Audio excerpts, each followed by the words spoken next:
Fala assim que sempre.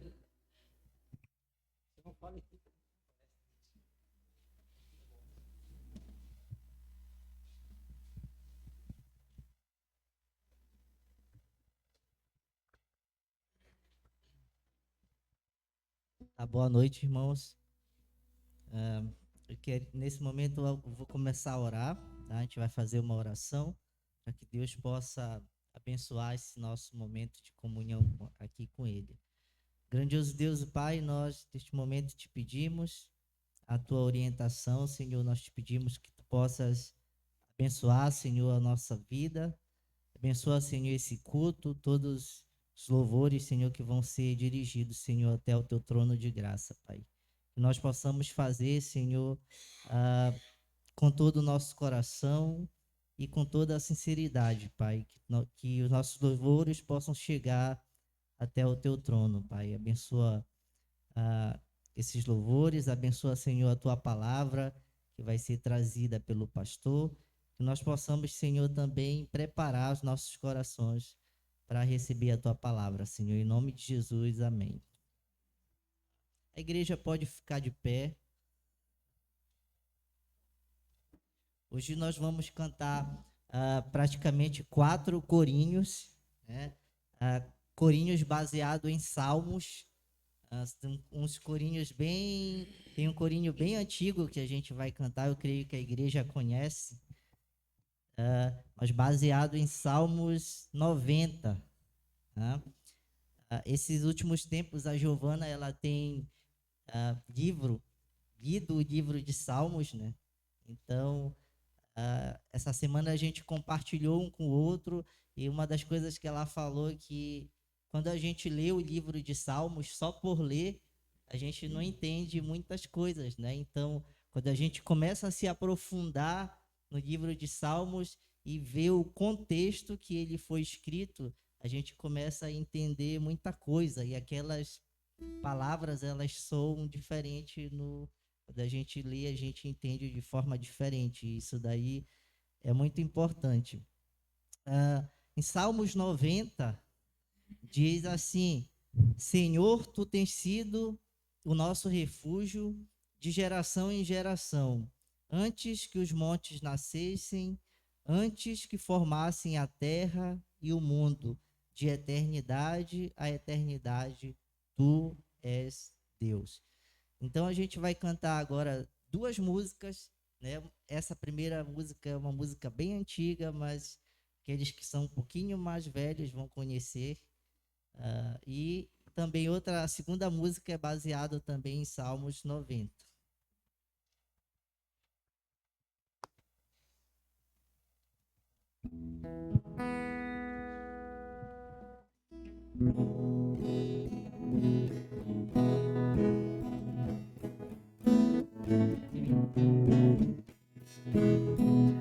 Senhor, tu tens sido o nosso refúgio de geração em geração.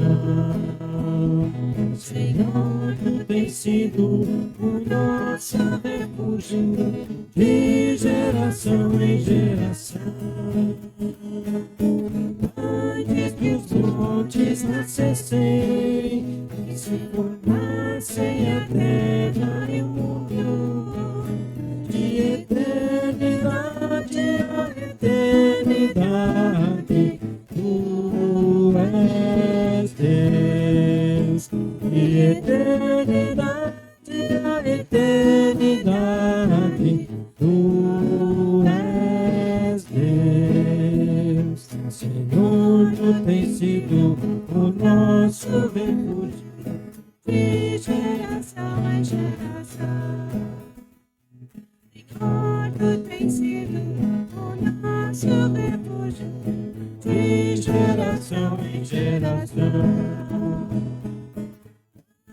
Que os montes nascessem, se formassem a terra e o mundo, de eternidade a eternidade, tu és Deus.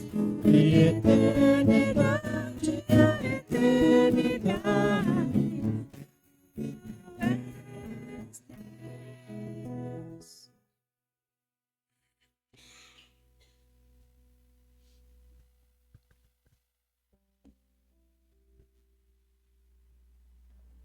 Ó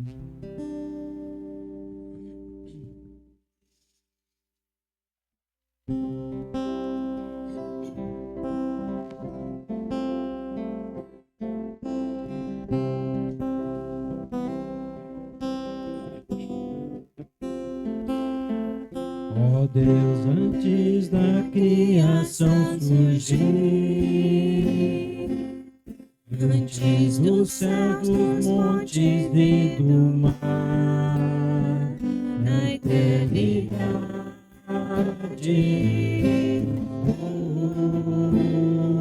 és Deus. Vivemos sob a imensidão dos céus.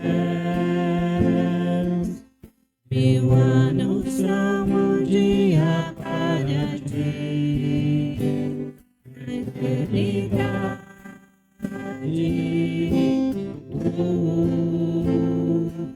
és Deus. E nossos dias em tuas mãos estão. O teu perfeito amor não chega ao fim. Confiamos em teus planos para nós. És o eterno Deus.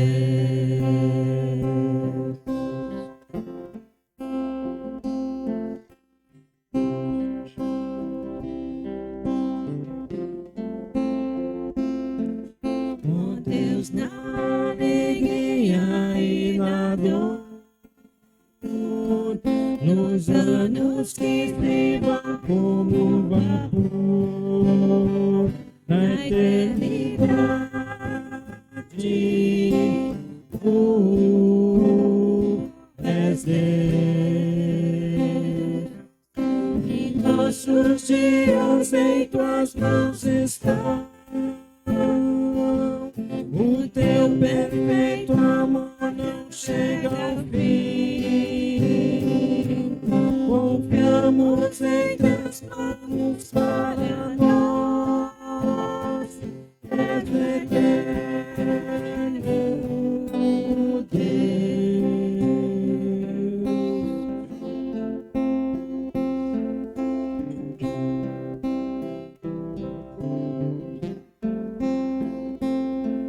Oh Deus, e vos conheces nosso andar, e pela graça tudo reparás.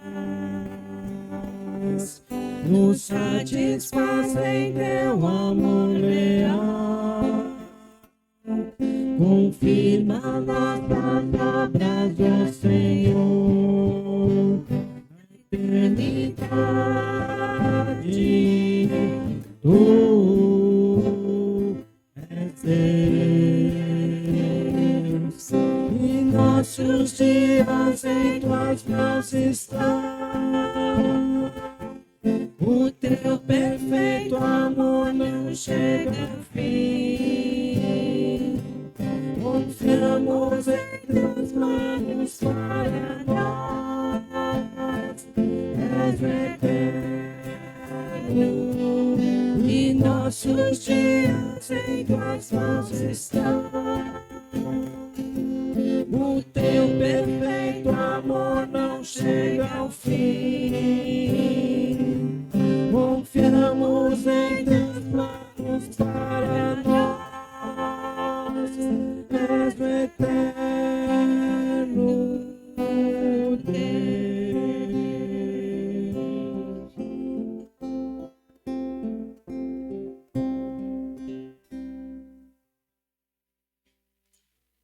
Ainda em Salmos 19, capítulo 19, versículo 1, Salmos de Davi, ele diz: os céus manifestam a glória de Deus e o firmamento anuncia a obra de suas mãos.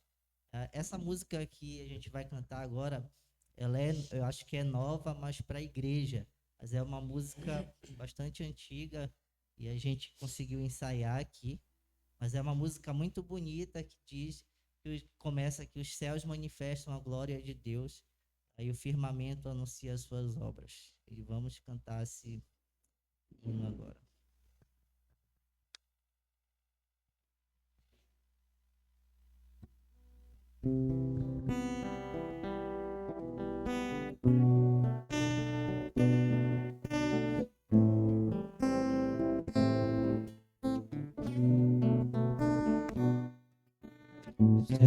Céus manifestam tua glória, Senhor. Os céus manifestam tua glória, Senhor. E todo o universo proclama teu louvor, e ao Deus que tudo criou, nós exaltamos, Criador, Deus de amor. Tuas obras manifestam tuas maravilhas, Senhor.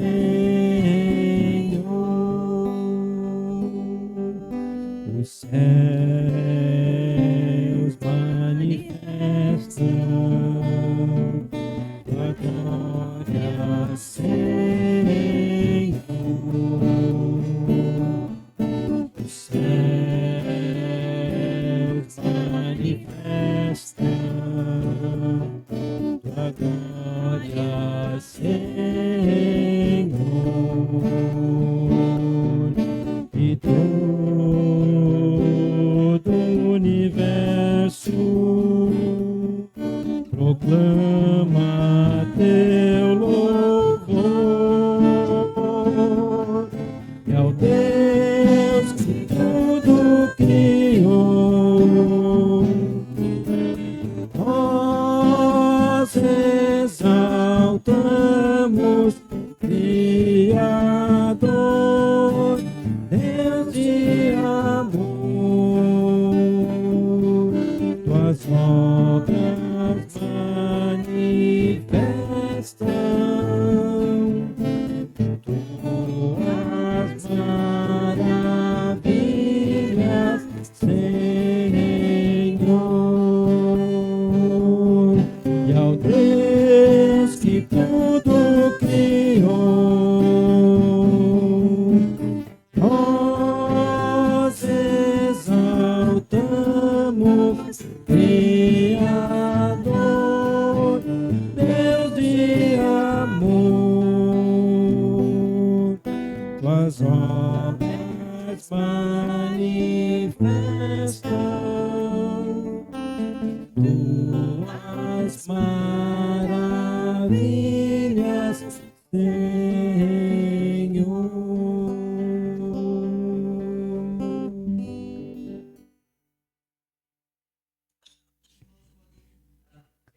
A Bíblia de vocês, nós vamos abrir lá em Salmos. A gente já cantou essa música que é baseada em Salmos 19, versículo 1, que diz que os céus proclamam a glória de Deus e o firmamento demonstra a habilidade de suas mãos. Agora vocês podem abrir a Bíblia aí mesmo em Salmos 19 e lá para o versículo 7. Salmos 19, versículo 7 até o versículo 10, que diz: a lei do Senhor é perfeita e revigora a alma. Os decretos do Senhor são dignos de confiança e dão sabedoria aos simples. Os preceitos do Senhor são justos e alegram o coração. Os mandamentos do Senhor são límpidos e iluminam a alma. O temor do Senhor é puro e dura para sempre. As instruções do Senhor são verdadeiras e todas elas são corretas. são mais desejáveis do que o ouro, mesmo o ouro puro. São mais doces do que o mel, mesmo o mel que goteja dos favos.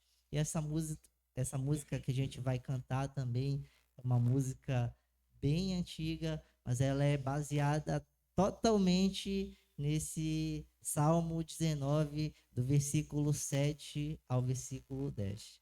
Então a gente vai encerrar com essa música agora.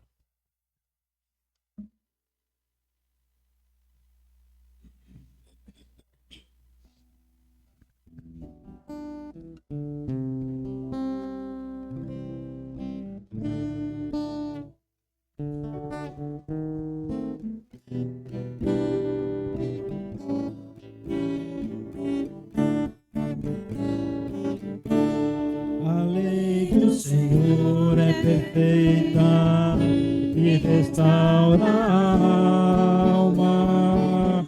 O testemunho do Senhor é fiel e dá sabedoria aos simples. São mais desejáveis do que o ouro depurado,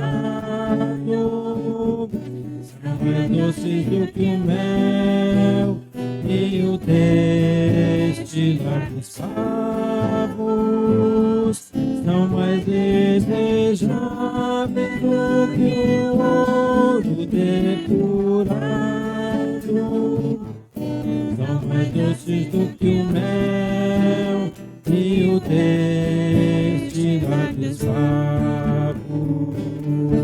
Os preceitos do Senhor são retos e alegram o coração. O mandamento do Senhor é puro, ilumina os olhos. São mais desejáveis do que o ouro depurado, são mais doces do que o mel e o destilar dos favos, são mais desejáveis do que o ouro depurado, são mais doces do que o mel e o destilar dos favos. O temor do Senhor é límpido e permanece para sempre. Os juízos do Senhor são verdadeiros e todos igualmente justos. São mais desejáveis do que o ouro depurado, são mais doces do que o mel e o destilar dos favos, são mais desejáveis do que o ouro depurado, são mais doces do que o mel e o destilar dos favos. Que as palavras dos meus lábios e o meditar do meu coração sejam agradáveis em tua presença, ó Senhor.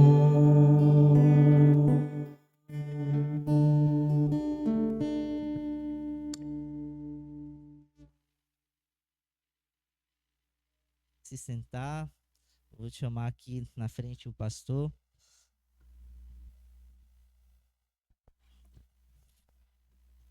Chamar as crianças também, que vão para a salinha.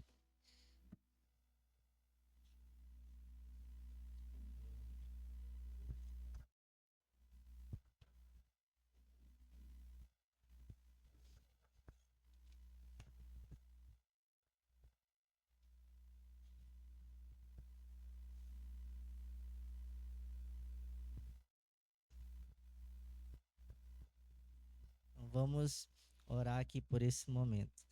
Senhor Deus e Pai, nós neste momento pedimos a tua orientação, Pai. pedimos a tua graça sobre nós.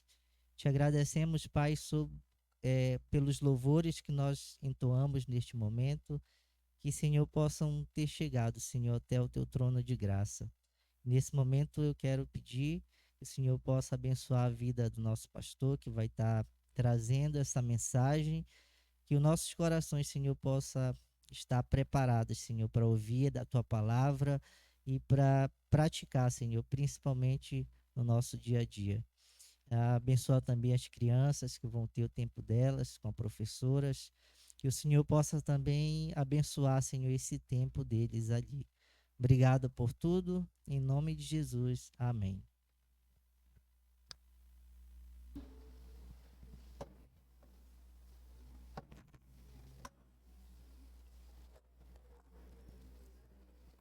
Boa noite. Alguns desses cânticos de hoje à noite, talvez a maioria deles, são da época da minha conversão, ou seja, tem mais de 40 anos, mas eles são tão especiais e relembrá-los me traz à memória também aqueles anos iniciais na fé, né? Caminhando com o Senhor, conhecendo o Senhor e toda aquela grande ansiedade do meu coração por conhecer mais a palavra do Senhor, essa palavra que foi cantada aqui, especialmente no último cântico, né?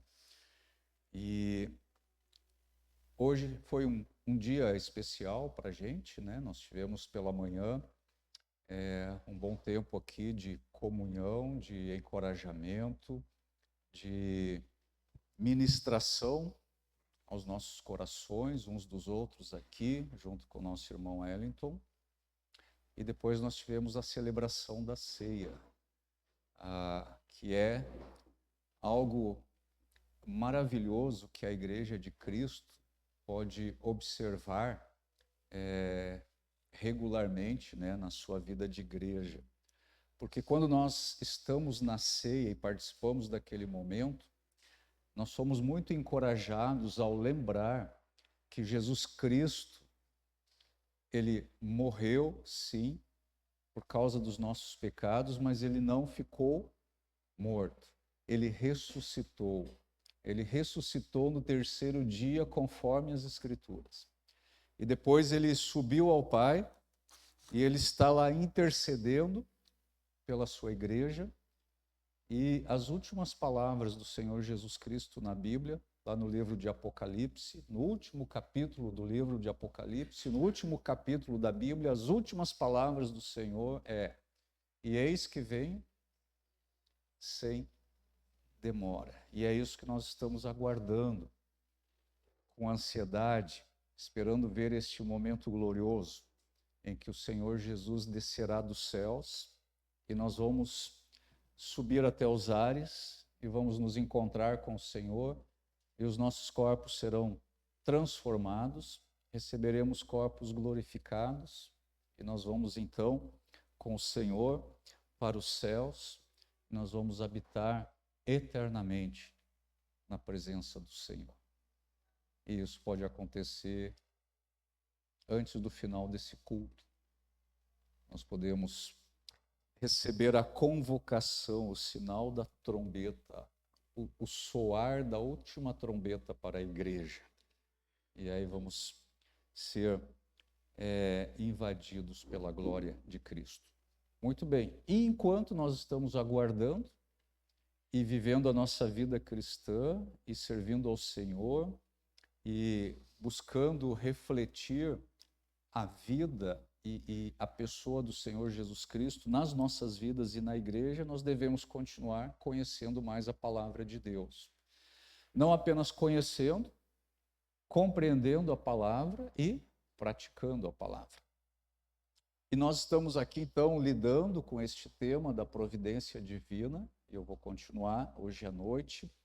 E nós estamos indo para os 2 últimos sermões que dizem respeito à providência divina sobre a mão de Satanás. Eu tenho mais 1 ou 2 sermões e vamos entrar no último bloco desta série de sermões. Então, nós estamos vendo aí algumas esferas de atuação de Satanás. Tenho dito isso aqui nos últimos sermões. São áreas em que ele tem um forte domínio, ele tem uma forte influência. São áreas onde existe a governança do diabo aí no reino dos homens, mas eu sempre tenho afirmado o seguinte: mesmo nestas áreas, o diabo, ele está sujeito a Deus. No último sermão, nós tratamos a respeito da providência divina sob o poder de Satanás para causar doenças. E hoje nós veremos mais uma esfera da atuação do diabo. Nós vamos falar nessa noite sobre a providência divina, sobre as tentações de Satanás para nos conduzir ao pecado. Vamos falar sobre este ponto. Na Bíblia, Satanás ele é chamado de o tentador. Vamos olhar a primeira passagem dessa noite, Mateus capítulo 4, versículo 3. Mateus capítulo 4, versículo 3. É a passagem onde nós temos o relato da tentação de Jesus, a tentação a que ele foi submetido. Mateus capítulo 4, versículo 3. Eu estou usando aqui a versão NVT. E neste versículo, então, nós lemos o seguinte: o tentador veio e lhe disse: se você é o Filho de Deus, ordene que essas pedras se transformem em pães. Então aqui, Satanás, ele é referido aqui como tentador. Vamos para 1 Tessalonicenses, capítulo 5. 1 Tessalonicenses 3, 5.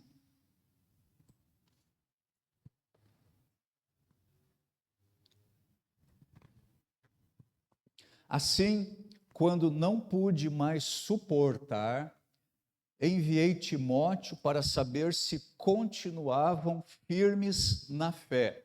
Agora notem o seguinte: tinha receio de que o tentador os tivesse vencido e todo o nosso trabalho houvesse sido inútil.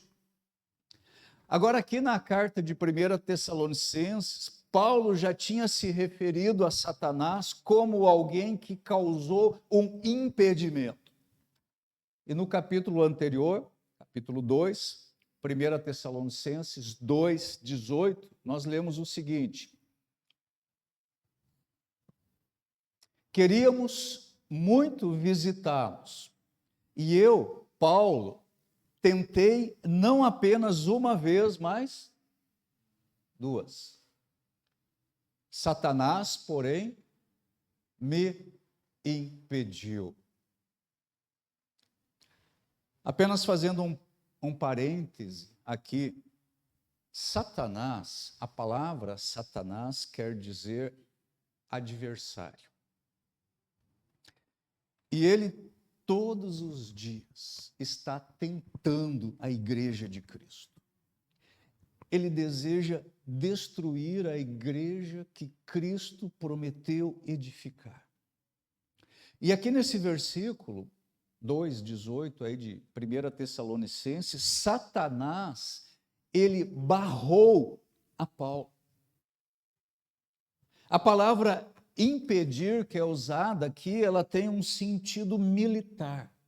É a ideia de uma tropa ou de um destacamento militar que impede o avanço de uma tropa inimiga.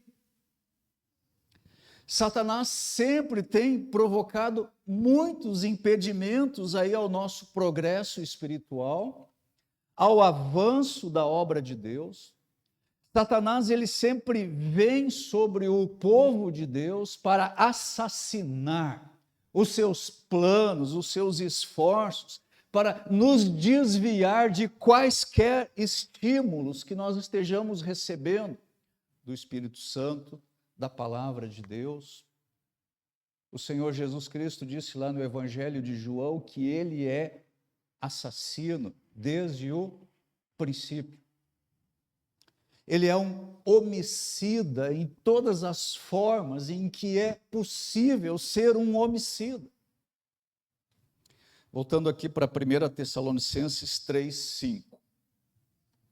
Aqui Paulo apresenta Satanás como o tentador, e é a mesma palavra que Mateus utilizou lá no seu evangelho, quando ele estava falando da tentação de Cristo lá no deserto da Judéia.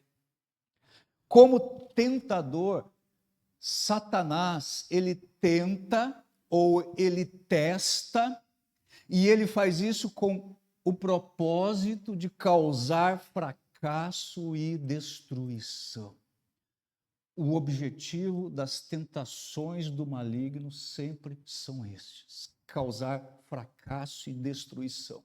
E aqui nessa carta aos Tessalonicenses, Paulo interpretou os eventos históricos que impediam o seu retorno lá à cidade de Tessalônica, bem como as aflições que os tessalonicenses estavam suportando, como parte da batalha espiritual que está sendo travada entre o reino de Deus e o reino do mal, que é chefiado pelo tentador. Satanás, desde o jardim do Éden, ele tem tentado todos os seres humanos a fazerem aquilo que desonra a Deus, a maltratarem a si mesmos e a causarem danos aos outros. Satanás, como a antiga serpente, lá de Gênesis capítulo 3, ele nos deixa cientes de que em sua obra destrutiva, ele vai empregar todos os métodos que ele julgar necessários para nos enganar, para nos provar, para nos destruir e para fazer com que negamos a Deus. E eu creio que seja exatamente por isso que na oração que foi ensinada pelo Senhor Jesus Cristo, ele nos instrui o seguinte lá na parte final da sua oração, Mateus 6,13. Mateus 6,13. Note que esse é o texto em que o Senhor está ensinando os seus discípulos a orarem, ele ensina aí a oração dominical, e no versículo 13, aí no final da oração, o que ele coloca aqui nesta oração que devemos fazer, não repetindo essa oração como uma reza, ele diz o seguinte na oração: e não nos deixeis cair em tentação, mas livra-nos do mal. Agora, nós sabemos que Deus nunca tenta a ninguém. Tiago já falou sobre isso na sua carta.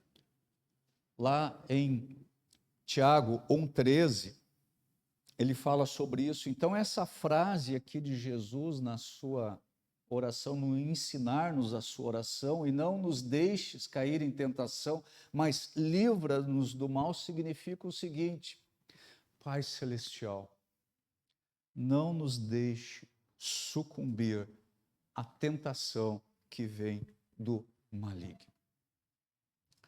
Essa oração, ela reflete o desejo do coração do crente de evitar totalmente os perigos da tentação, os perigos do pecado. E, irmãos, nós nunca devemos ignorar os desígnios de Satanás.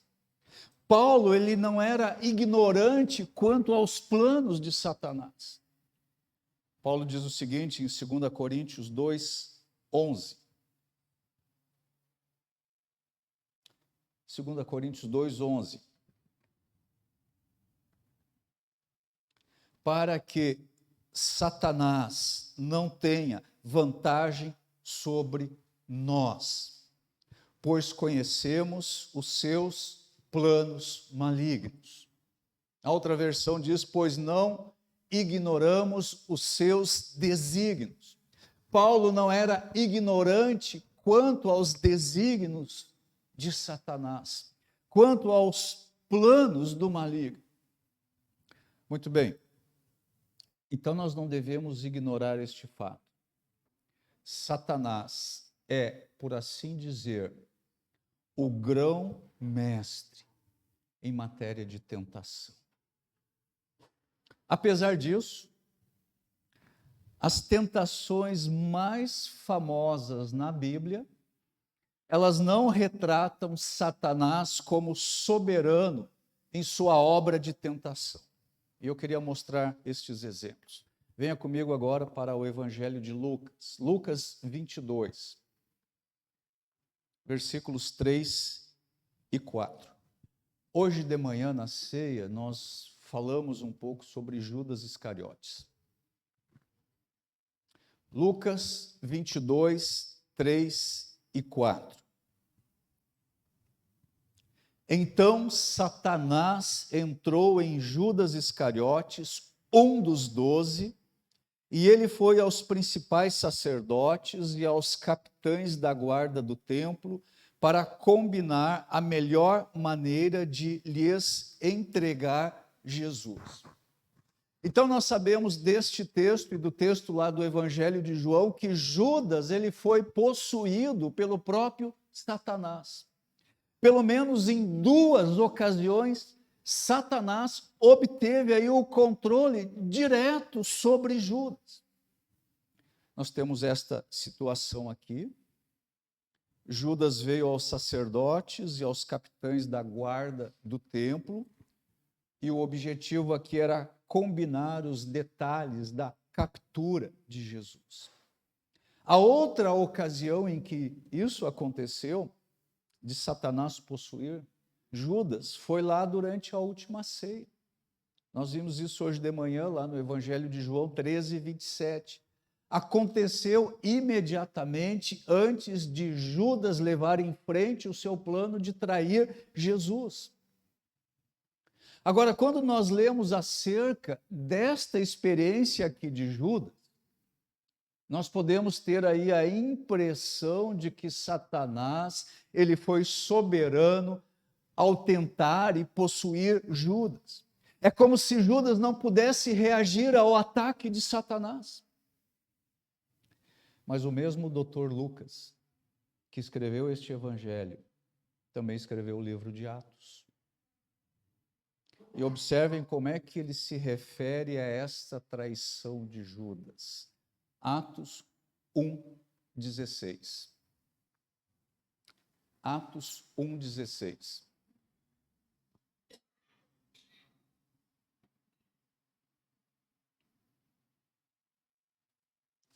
Irmãos, era necessário que se cumprissem as Escrituras a respeito de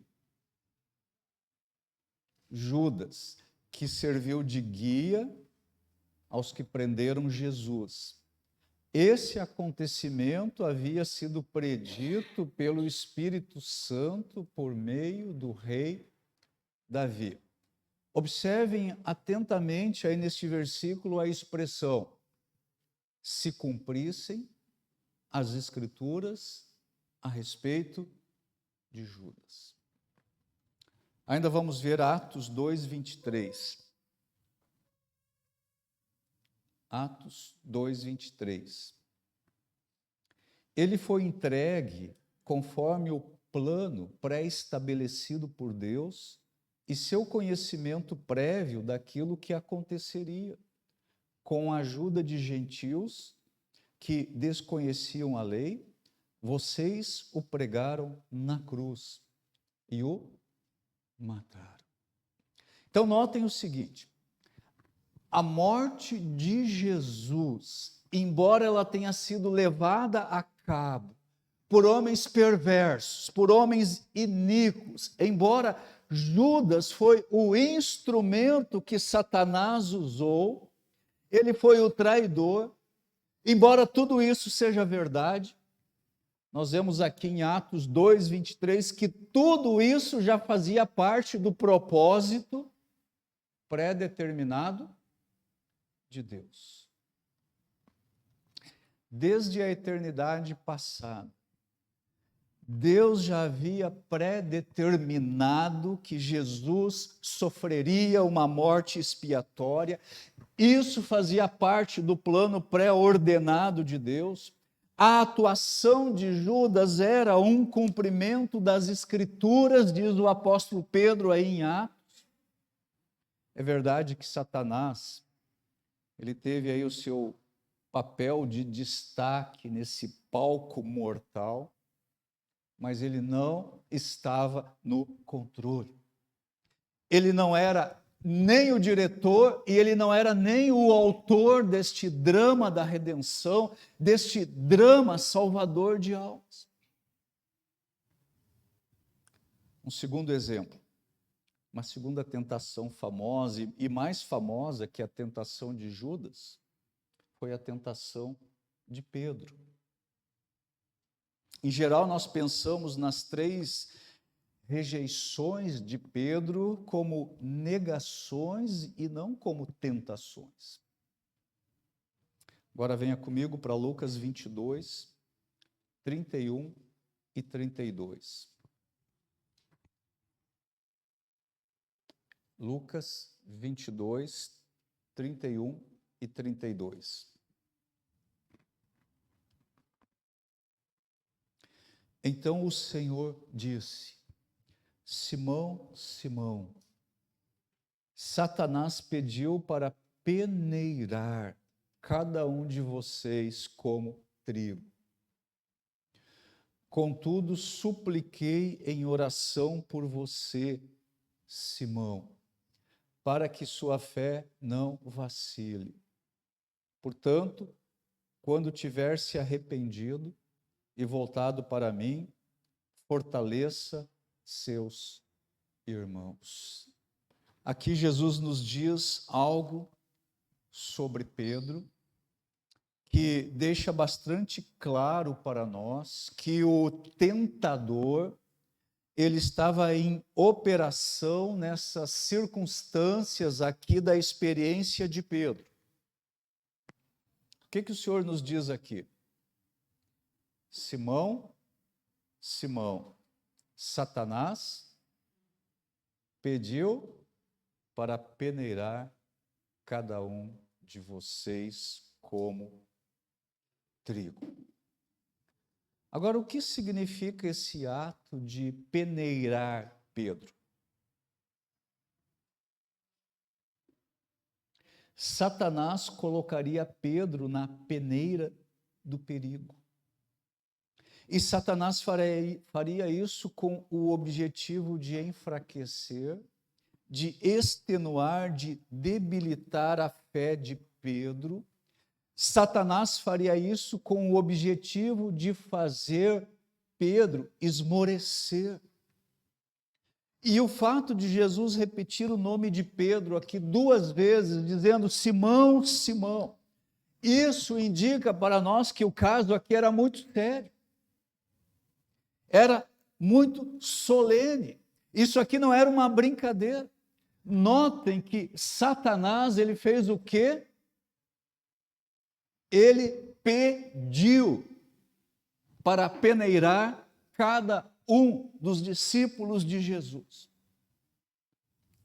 Jesus escolheu essa palavra aí, peneirar, para designar a tentação de Satanás. E essa palavra aqui sugere tentações perturbadoras e indesejáveis, mas por fim elas teriam um efeito de refinamento, tal como o ato de peneirar o trigo. O alvo do tentador é a destruição da fé, É a mesma coisa que nós encontramos lá na passagem de 1 Tessalonicenses 3:5. Deixa marcado aí o texto de Lucas e vamos novamente para 1 Tessalonicenses 3:5.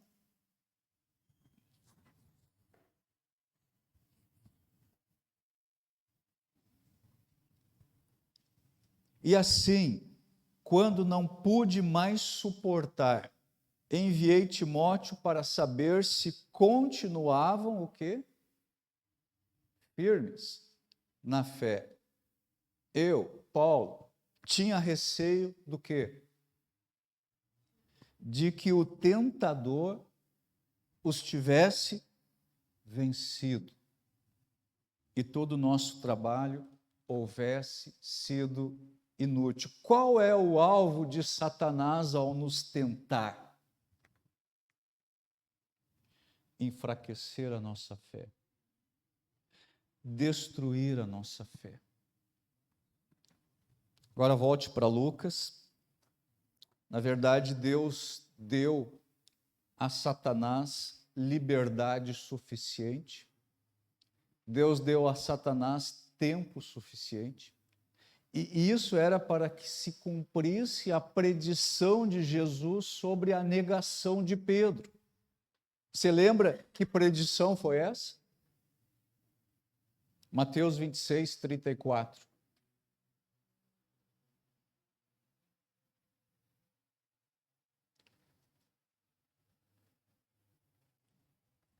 Mateus 26, 34. Jesus respondeu: eu lhe digo a verdade, falando com Pedro, esta mesma noite, antes que o galo cante, você me negará 3 vezes. Embora Pedro e os outros discípulos, nessa circunstância aqui, tenham insistido que eles nunca negariam a Cristo, eles estavam a apenas algumas horas de caírem na tentação do maligno e serem derrotados na fé. Mas voltando aqui para Lucas 22, 32, Jesus disse o seguinte, contudo, Lucas 22, 32, contudo, supliquei em oração por você, Simão, para que a sua fé não vacile. Portanto, quando tiver se arrependido e voltado para mim, fortaleça seus irmãos. Queridos, Jesus orou em favor de Pedro. Jesus garantiu pessoalmente a Pedro que ele tinha orado por ele. Jesus orou por Pedro, Jesus orou por sua vitória final, e no final, Pedro, inclusive, haveria de fortalecer e de encorajar os seus irmãos. Pedro fracassou terrivelmente. Por 3 vezes negou a Jesus, mas a sua fé nunca foi destruída. Na oração sumo sacerdotal do Senhor Jesus, lá em João 17, Cristo orou pelos seus discípulos, ele orou por todos nós os que cremos. E deixe mostrar para vocês parte da oração do Senhor, por mim e por você que crê no Senhor.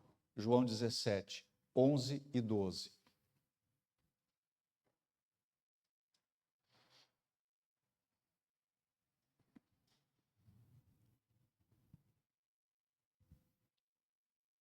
Então Jesus orou por Pedro, Satanás pediu para peneirar Pedro e os outros discípulos, Jesus orou por Pedro, e aqui na sua oração sumo sacerdotal ele ora por todos os seus discípulos. Agora reparem o seguinte, versículos 11 e 12, agora deixo este mundo, eles ficam aqui, mas eu vou para a tua presença. Pai Santo, tu me deste teu nome. Agora protege-os com o poder do teu nome para que eles estejam unidos, assim como nós estamos. Durante meu tempo aqui com eles, eu os protegi com o poder do nome que me deste. Eu os guardei de modo que nenhum deles se perdeu, exceto aquele que estava a caminho da destruição, como as Escrituras haviam predito. E finalmente o versículo 15 aí da oração sacerdotal, versículo 15, Jesus diz na sua oração ao Pai Celestial: não peço que os tire do mundo, mas que os proteja do maligno. Não peço que os tire do mundo, mas que os proteja do maligno. Jesus orou por Pedro. Em essência, ele estava dizendo que Pedro não seria destruído. Satanás não teria permissão para destruir a Pedro. Satanás pediu para destruir a Pedro. Ele não teve permissão para isso. Tentá-lo, sim. Destruí-lo, não. Na oração sumo sacerdotal, aí no versículo 15, Jesus orou para que nós fôssemos protegidos do maligno. Satanás, ele anda solto, ele anda orquestrando todos os tipos de tentações contra os crentes. Ele procura destruir os crentes. Ele procurou fazer isso com Jó, vocês estão lembrados? Ele fez isso com Pedro. E o apóstolo Pedro escreveu na sua primeira carta o seguinte, 1 Pedro 5, 8.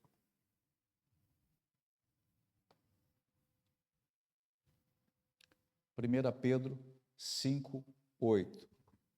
Estejam atentos. Tomem cuidado com seu grande inimigo, o diabo, que anda como um leão rugindo à sua volta, à procura de alguém para devorar. Paulo não ignorava esta realidade. Pedro não ignorava esta realidade. E nós também não devemos ignorar esta realidade. Mas também nós devemos lembrar que Cristo rogou ao Pai que nos protegesse do maligno. E para ficar bem firmado em nossos corações este fato, o apóstolo João escreveu o seguinte na sua primeira carta, 1 João 5, 18.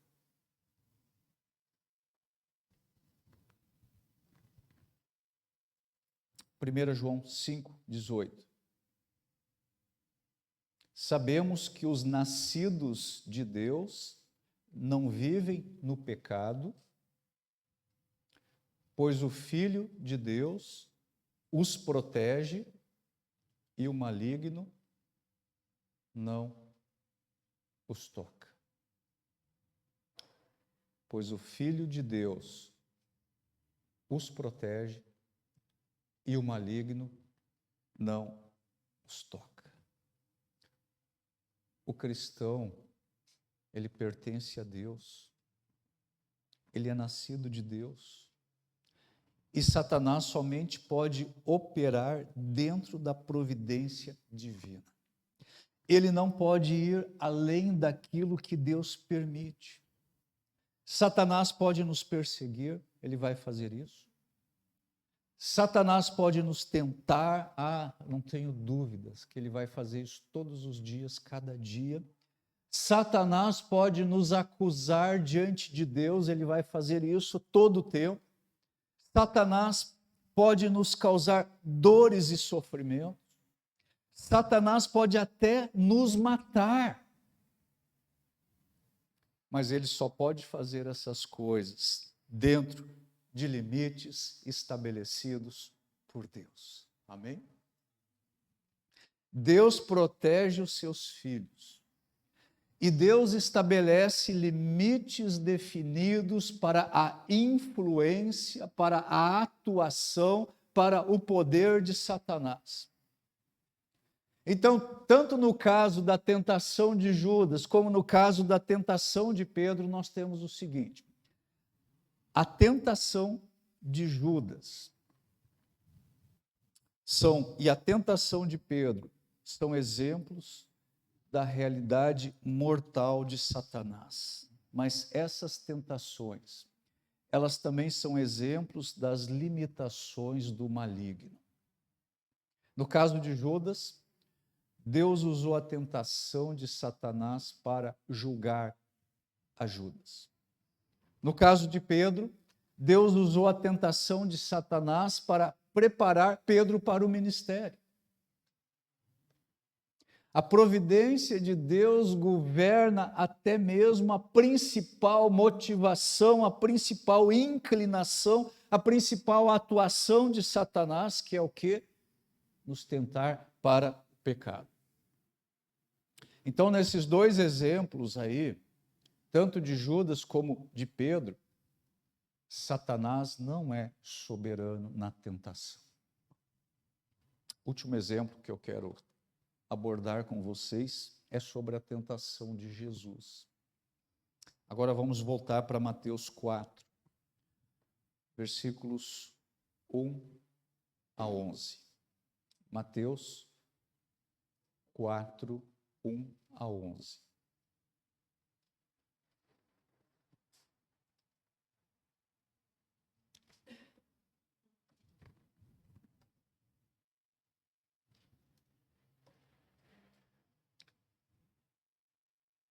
Em seguida, Jesus foi conduzido pelo Espírito ao deserto para ser tentado pelo diabo. Depois de passar 40 dias e 40 noites sem comer, teve fome. O tentador veio e lhe disse: se você é o Filho de Deus, ordene que essas pedras se transformem em pães. Jesus, porém, respondeu: as Escrituras dizem, uma pessoa não vive só de pão, mas de toda a palavra que vem da boca de Deus. Então o diabo o levou à cidade santa, até o ponto mais alto do templo, e disse: se você é o Filho de Deus, salte daqui, pois as Escrituras dizem, ele ordenará aos seus anjos que o protejam. Eles o sustentarão com as mãos, para que não machuque o pé em alguma pedra. Jesus respondeu: as Escrituras também dizem, não ponha à prova o Senhor seu Deus. Em seguida, o diabo o levou até um monte muito alto e lhe mostrou todos os reinos do mundo e sua glória. Eu lhe darei tudo isto, declarou. Basta ajoelhar-se e adorar-me. Saia daqui, Satanás, disse Jesus, pois as Escrituras dizem, adore o Senhor, seu Deus, e sirva somente a Ele. Então, o diabo foi embora, e os anjos vieram e serviram a Jesus. Tanto aqui como no livro de Jó, Deus usa até mesmo a tentação de Satanás para servir aos seus propósitos soberanos. Cristo, ele foi tentado em todos os aspectos. E neste drama aqui da tentação de Cristo, nós temos aí a concupiscência da carne, versículos 2 e 3. Nós temos a concupiscência dos olhos, versículos 8 e 9. E nós temos a soberba da vida, versículos 5 e 6. Isso aqui é a trilogia infernal através da qual Satanás sempre tenta os homens. Isso é assim desde o Éden. Jesus foi tentado nestas três áreas, mas ele não pecou. Agora, Adão e Eva, lá no jardim, lá no paraíso, eles foram tentados como seres humanos que eles eram, mas eles pecaram. Eles não resistiram à tentação. Agora, Jesus Cristo não foi tentado no paraíso. Jesus Cristo foi tentado no deserto da Judéia, na sua humanidade. Ele foi tentado como o Filho do Homem, mas ele não pecou. Ele resistiu à tentação. Todas as 3 respostas de Jesus a Satanás foram extraídas das Escrituras, mais especificamente do livro de Deuteronômio. Com a palavra de Deus, Jesus dá uma resposta adequada à tentação de Satanás. Jesus, meus irmãos, resistiu à tentação usando o quê? O quê? A palavra de Deus. Ele sabia a palavra de Deus. Ele disse para o diabo: está escrito. Ele disse isso nos versículos 4, 7 e 10. Agora, Satanás, ele também citou as Escrituras. Só que ele torceu o sentido das passagens, tal qual ele, Satanás, fez lá no jardim do Éden. Agora, Jesus conhecia a palavra de Deus e ele usou adequadamente a palavra de Deus quando ele foi tentado pelo diabo. Qual foi o resultado? 4:11. Mateus 4:11. Qual foi o resultado? Eu vou esperar aqui para que nós leiamos juntos. Qual foi o resultado? Então, o diabo foi embora.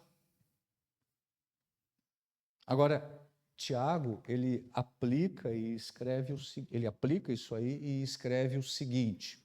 Tiago 4:7. Tiago 4:7. Portanto, submetam-se a Deus, resistam ao diabo, e ele fugirá de vocês. É a mesma forma de dizer o que Mateus disse lá no final da tentação de Jesus. E ele foi embora. Não foi isso aqui que o Senhor Jesus Cristo fez? Ele se submeteu a Deus? O Senhor Jesus? Claro que sim. Ele resistiu ao diabo? Claro que sim. Como é que ele resistiu ao diabo? Com a palavra de Deus. Ok, vamos encerrar aqui. Juntar todos esses pensamentos. Então, Satanás, ele nos tenta todos os dias. Todos os dias. Quando ele nos tenta? Todos os dias. O que ele quer com isso?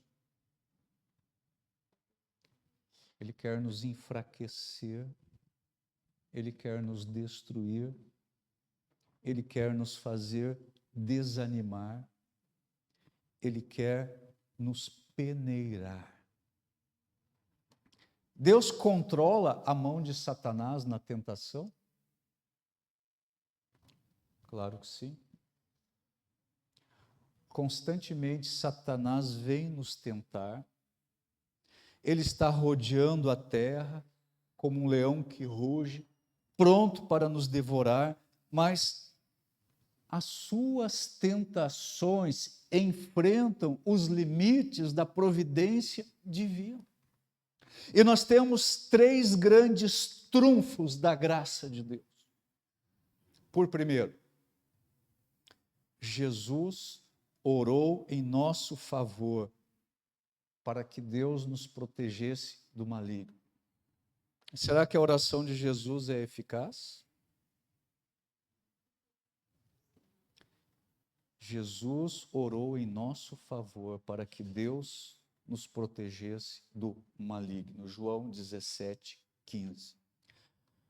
Por segundo, o apóstolo João disse que o Filho de Deus, Jesus Cristo, protege os que são nascidos de Deus e o maligno não os toca. 1 João 5:18. E por terceiro, nós temos a palavra de Deus como uma arma de defesa contra todas as ciladas do diabo. E é com ela que nós podemos vencer as tentações, tal como Jesus venceu lá no deserto da Judéia. E eu creio que é isso que o salmista quis dizer no Salmo 119:11. Salmo 119:11. O que o salmista diz aí? 119:11. Guardei tua palavra em meu coração para não pecar contra ti. Satanás não é soberano sobre a tentação. A providência divina sempre tem o controle final. Vamos orar?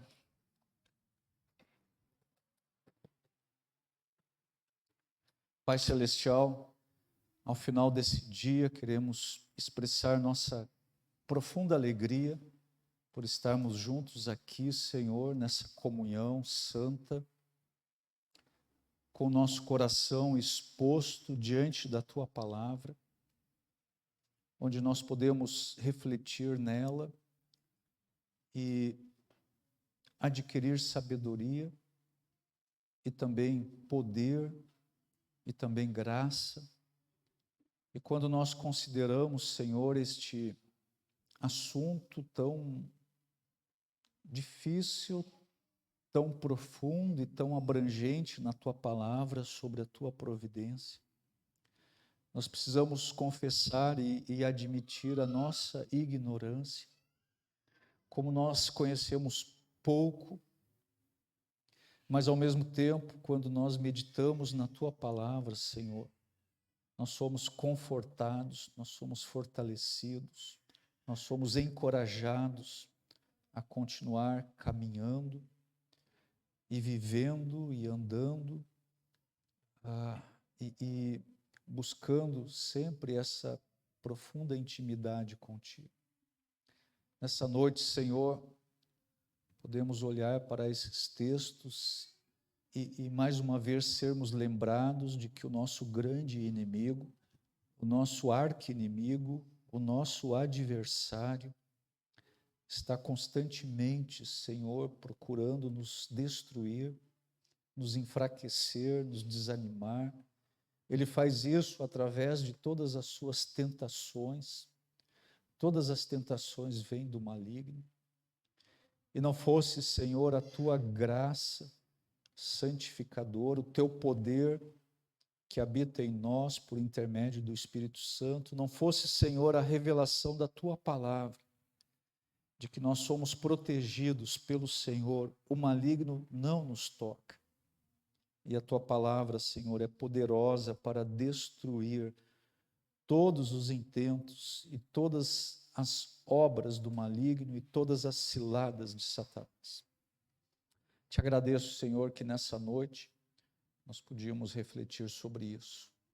Eu peço que o Senhor aplique essa santa palavra aos corações de todos os Teus filhos aqui nessa noite, presentes, de todos aqueles que haverão de ouvir este sermão.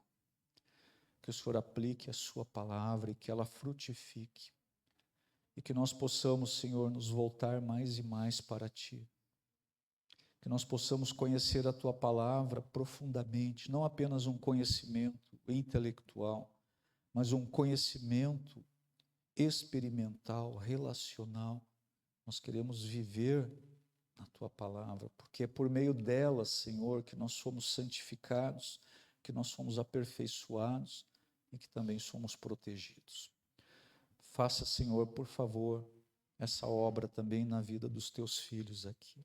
Que cada um de nós seja inclinado para buscar mais compreensão, mais conhecimento, mais entendimento da Tua palavra, que seja o nosso maior prazer, que como os salmistas, Senhor, nós estejamos meditando de dia e de noite na Tua palavra, e que ela seja a fonte de toda a nossa alegria e prazer. Obrigado, Senhor, por essa noite, por este dia, por tudo que o Senhor nos permitiu experimentar juntos, como Tua igreja.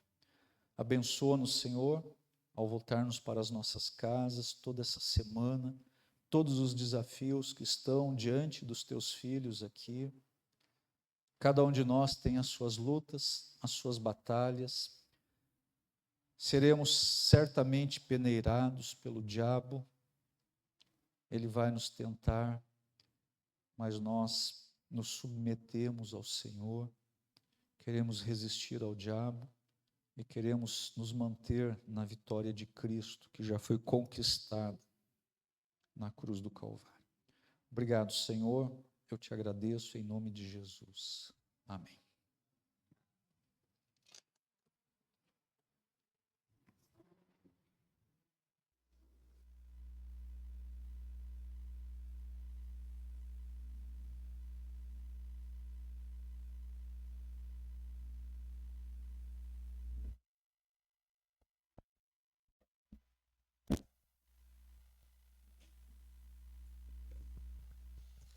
A igreja pode ficar de pé. Nós vamos cantar a última música. Vamos repetir aquela música Os Céus Manifestam. Como é uma música nova para a igreja, para a gente tentar aí assimilar essa música.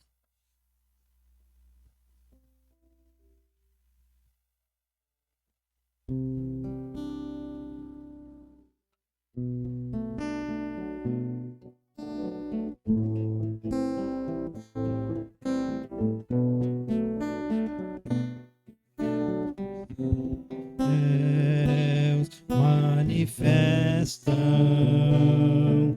Tua glória, Senhor. Os céus manifestam Tua glória, Senhor. E todo o universo proclama Teu louvor. E ao Deus que tudo criou, nós exaltamos Criador, Deus de amor. Tuas obras manifestam Tuas maravilhas, Senhor. Os céus manifestam Tua glória, Senhor. Os céus manifestam Tua glória, Senhor. E todo o universo proclama Teu louvor. E ao Deus que tudo